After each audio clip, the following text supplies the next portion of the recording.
Hey, good morning. So we are in Romans 1:23. So let me ask you this question. You ever traded something valuable for something that turned out to be worthless?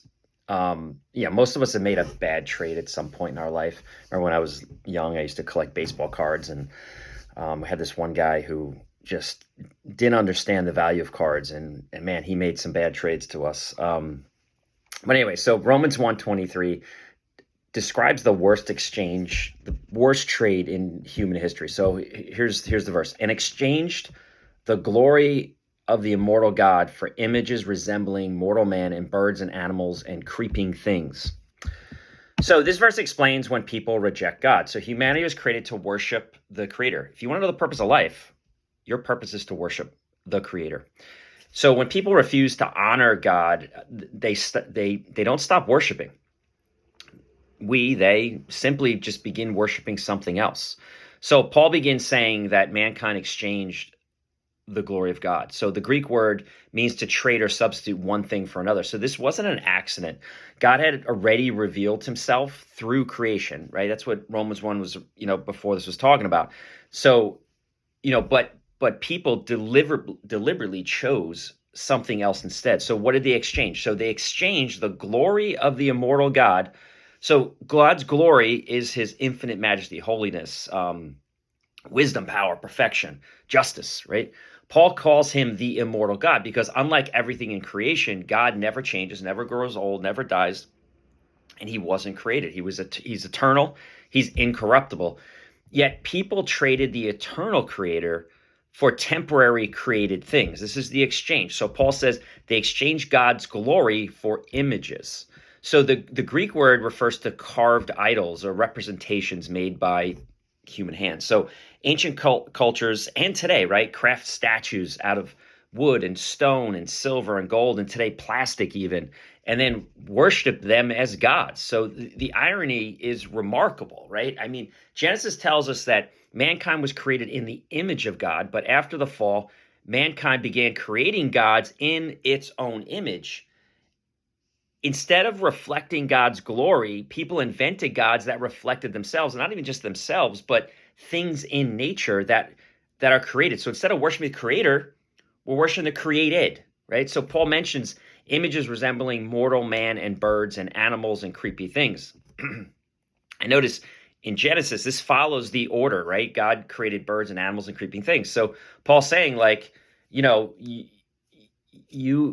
go back to Genesis. Like this is created stuff. It's not the creator.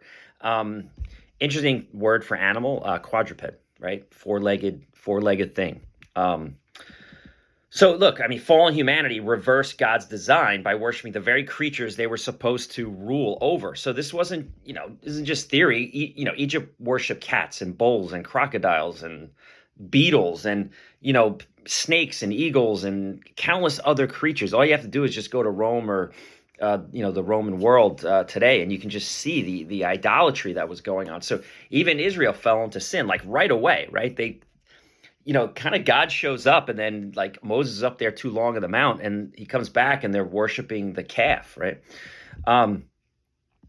So look, most people today don't bow down before carved statues, or a lot do though, and it's really like a lot of like plastic. It's crazy. Idolatry has not disappeared, even though like a lot of people don't necessarily worship like created things. But the form has changed, though. An idol is anything that takes the place in our hearts that belongs to God. So money can become an idol. Success, striving, career, relationships, entertainment, sports, right? Sunday morning, the new church, right, is not so new anymore. It is, like the soccer field or lacrosse field. Politics, right? Possessions, our own comfort. I mean, think about like the typical like 30, 40-year-old, 50-year-old male, even 20-something, right? Like as men, we get really good at lowering our golf score by like 3 strokes, or like really good at triathlons, or really good at basketball or something, right? Why don't we get really good at worshiping God? So the question isn't whether we worship, right? It's what or whom we worship. We're always worshiping something. So, Romans 1 teaches that every single sin begins with a worship problem. So before people live in before people live in open rebellion against God, they first replace them in their hearts. So wrong worship always leads to wrong living, but the gospel gives us hope. Humanity exchanged God's glory for idols, but Jesus came to reverse this tragic exchange. So at the cross, he took our sin upon himself and offers us his righteousness through faith.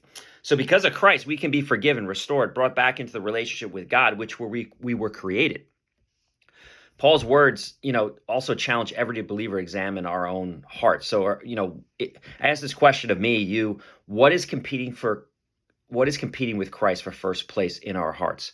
Is there something that you are putting above Christ? Is there something you trust more than God, love more than God, or pursue more passionately more than God? So anything that occupies God's rightful place becomes an idol. But the good news is that Jesus alone is worthy of our worship. Unlike these empty idols of the world, like Christ is living, he's eternal, he's the immortal God. And as we fix our eyes on him, he transforms us into the image and fills our lives with joy that no created thing can ever provide. So, Romans 1:23 reminds us that the greatest tragedy is not merely worshiping an idol, it's the exchanging of the infinite glory of God for something infinitely less. So,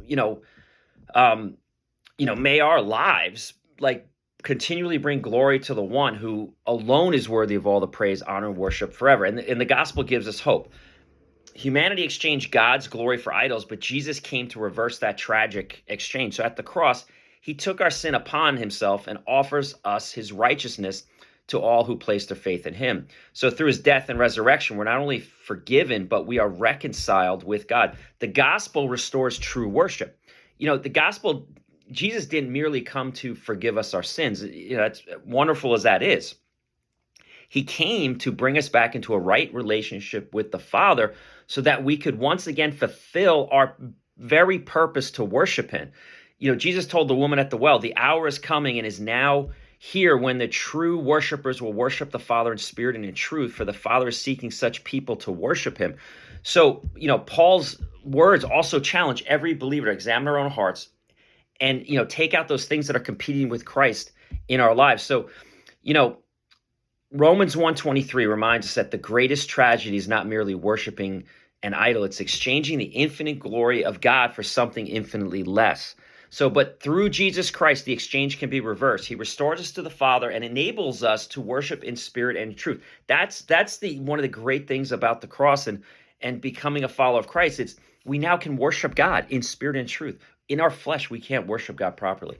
So, anyway, have a great day. God bless.